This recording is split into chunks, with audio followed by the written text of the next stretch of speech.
नमस्कार। क्या केंद्र सरकार ने जम्मू कश्मीर को फिर से पूर्ण राज्य का दर्जा देने की कवायद शुरू कर दी है?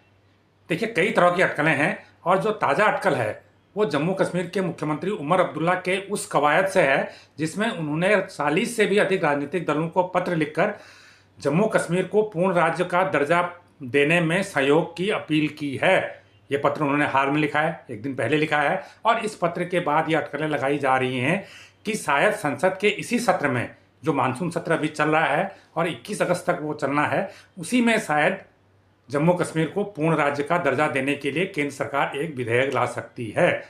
हम सब जानते हैं कि जम्मू कश्मीर पहले पूर्ण राज्य था, लेकिन 5 अगस्त 2019 को जब जम्मू कश्मीर से धारा 370 हटाई गई थी तो जम्मू कश्मीर को दो हिस्सों में बांट दिया गया था। लद्दाख और जम्मू कश्मीर दो केंद्र शासित राज्य सरकार ने बना दिए थे, और तब केंद्र सरकार ने यह भी कहा था कि जब उचित मौका आएगा तो जम्मू कश्मीर को फिर से पूर्ण राज्य का दर्जा दिया जाएगा। 6 साल हो गए हैं, वहाँ पर चुनाव भी शांतिपूर्ण हो चुके हैं, लोकसभा चुनाव भी हुए थे, विधानसभा चुनाव भी हुए थे, वहाँ पर नेशनल कॉन्फ्रेंस और कांग्रेस की गठबंधन सरकार है, और सत्ता में आते ही नेशनल कॉन्फ्रेंस की सरकार ने विधानसभा में प्रस्ताव पारित कर केंद्र को भेज भी दिया था कि राज्य को पूर्ण राज्य फिर से बनाया जाए। अब ये माना जा रहा है कि केंद्र सरकार भी इसके लिए तैयार है। पिछले संडे को प्रधानमंत्री नरेंद्र मोदी ने राष्ट्रपति द्रौपदी मुर्मू से मुलाकात की थी, और उसी दिन गृह मंत्री अमित शाह भी राष्ट्रपति द्रौपदी मुर्मू से मिले थे।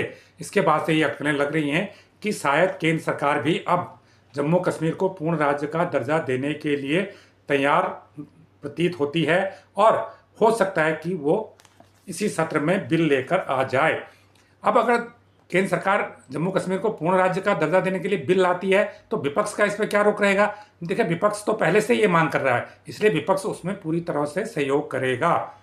तो अगर जम्मू कश्मीर फिर से पूर्ण राज्य बनता है तो ये देश का 29वां राज्य होगा, और लेकिन जो केंद्र शासित प्रदेश हैं उनकी संख्या घटकर 8 से 7 रह जाएगी।